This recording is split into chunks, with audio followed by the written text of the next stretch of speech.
Assalamualaikum warahmatullahi wabarakatuh. Halo sahabat pintar, bertemu lagi dengan Ibu Dini.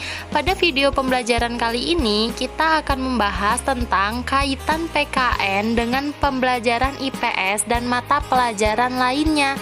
Yuk segera disimak. Untuk yang akan kita bahas pertama adalah latar belakang. Sejak diberlakukannya kurikulum sekolah tahun 1975, pendidikan menjadi mata kuliah yang berdiri sendiri yang tujuan umumnya adalah membentuk warga negara yang baik. Kemudian dalam perkembangannya menjadi PMP, Pendidikan Moral Pancasila, yang sekarang dikenal dengan Pendidikan Kewarganegaraan, kemudian berubah menjadi Pendidikan Pancasila dan Kewarganegaraan atau PPKN didasarkan UU RI nomor 2 tahun 1989. PKN merupakan mata pelajaran yang sangat cepat perubahannya dikarenakan PKN rentan terhadap perubahan politik, namun secara umum berupa hafalan, pendekatan berupa politis dan kekuasaan dan penyampaiannya yang satu arah atau verbal tidak banyak berubah. Berikutnya ialah tujuan pendidikan PKN. Yang pertama, berpikir secara kritis, rasional, dan kreatif terhadap isu kewarganegaraan. Yang kedua, aktif, bertanggung jawab, dan cerdas dalam tindakan bermasyarakat, berbangsa, dan bernegara. Yang ketiga, berkembang secara positif dan demokratis. Yang keempat, berinteraksi dengan negara lain dengan memanfaatkan iptek. Berikutnya ialah hakikat bidang studi pendidikan kewarganegaraan. Hakikat pendidikan kewarganegaraan adalah mata pelajaran yang memfokuskan pada pembentukan diri yang beragam dari segi agama, sosiokultural, bahasa, usia, dan suku bangsa untuk menjadi warga negara Indonesia yang cerdas, terampil, dan berkarakter yang dilandasi Pancasila dan Undang-Undang Dasar 1945.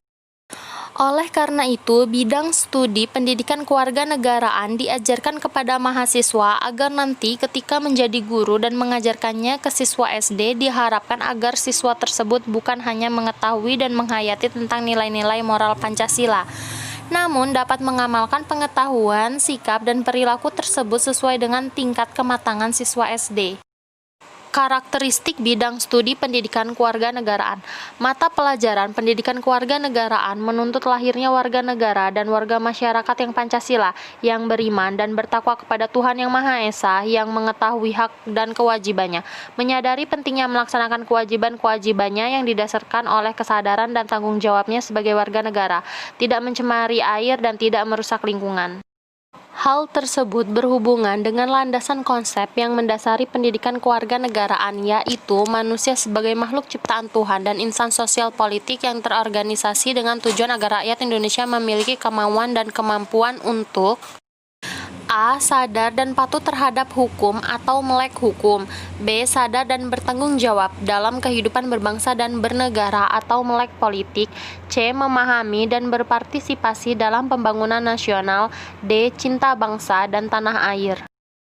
Nah, sebelum masuk ke materi yang berikutnya, Ibu mau tanya nih dengan kalian, apa sih maksud dari karakteristik bidang studi pendidikan kewarganegaraan itu?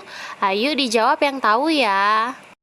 Yap, benar sekali. Karakteristik bidang studi pendidikan kewarganegaraan yaitu sebagai suatu bidang kajian ilmiah dan program pendidikan di sekolah dan dapat diterima sebagai wahana utama serta esensi pendidikan demokrasi di Indonesia yang didasarkan melalui A. Civic intelligence atau kecerdasan dan daya nalar warga.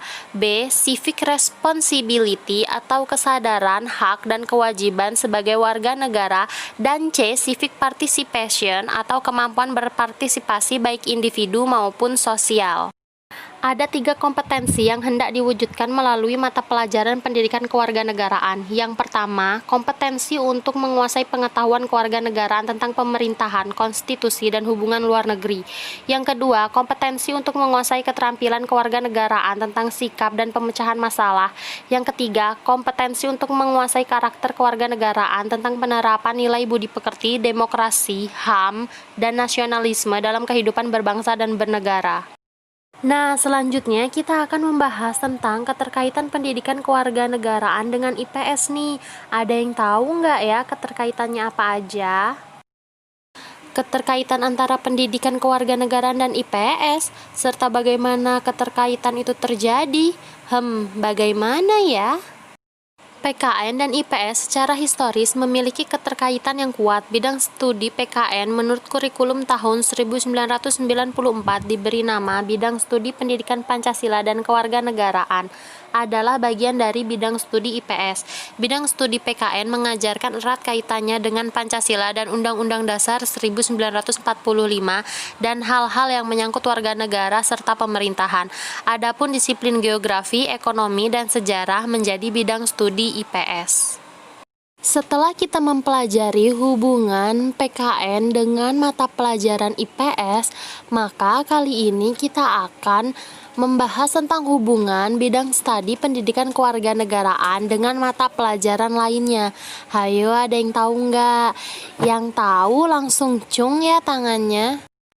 Bidang studi pendidikan kewarganegaraan selain dapat dihubungkan dengan mata pelajaran IPS, dapat juga dihubungkan dengan bidang studi lainnya seperti bahasa Indonesia, matematika, IPA, dan kesenian. Agar dapat terhubung, maka guru dapat menerapkan dengan menggunakan berbagai model pembelajaran seperti model connected, web, dan integrated. Untuk model connected biasanya digunakan hanya yang berkaitan dengan mata pelajaran itu sendiri atau hubungan intra, sedangkan web dan integrated dapat digunakan untuk menghubungkan beberapa mata pelajaran dalam satu kegiatan pembelajaran. Yang pertama adalah model connected. Contoh dari model connected yaitu guru menghubungkan konsep antara pemerintahan desa dan kecamatan, pemerintahan daerah dan kabupaten dengan pemerintahan provinsi. Ketiganya berada di pembahasan yang berbeda, namun dapat digabungkan dalam satu konsep pembahasan. Model connected mengharuskan guru mempelajari konsep-konsep dari berbagai pembahasan atau materi dari mata pelajaran tertentu sehingga bisa menghubungkan dalam satu kegiatan pembelajaran. Yang kedua yaitu Webbit model atau model web. Webbit model, langkah-langkah yang ditempuh dalam model pembelajaran jaring laba-laba adalah sebagai berikut. Pertama, guru menyiapkan tema utama dan subtema yang telah dipilih dari beberapa standar kompetensi lintas mata pelajaran atau bidang studi. Kedua, mengidentifikasi indikator pada setiap kompetensi bidang pengembangan melalui tema dan subtema. Ketiga, guru menjelaskan tema-tema yang terkait sehingga materinya lebih luas. Keempat, guru memilih konsep kegiatan atau informasi yang bisa mendorong belajar siswa.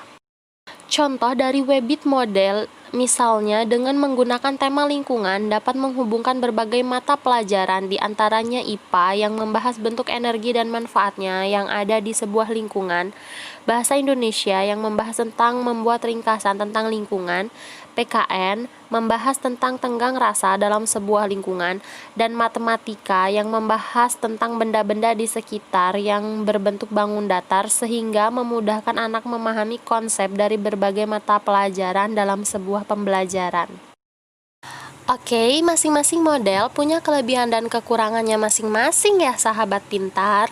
Oleh karena itu, guru diharapkan bisa memilih model yang tepat dalam pembelajarannya, disertai dengan membuat inovasi, baik itu media pembelajarannya, sehingga mampu menggugah motivasi belajar para siswa. Oke, sekian dulu pembelajaran kita pada hari ini. Semoga kedepannya kita bisa bertemu lagi ya sahabat pintar. Untuk materi selanjutnya akan bertemu di video berikutnya. Tetap jaga kesehatan dan jangan lupa belajar di rumah ya sahabat pintar. Wassalamualaikum warahmatullahi wabarakatuh. Semangat mencoba.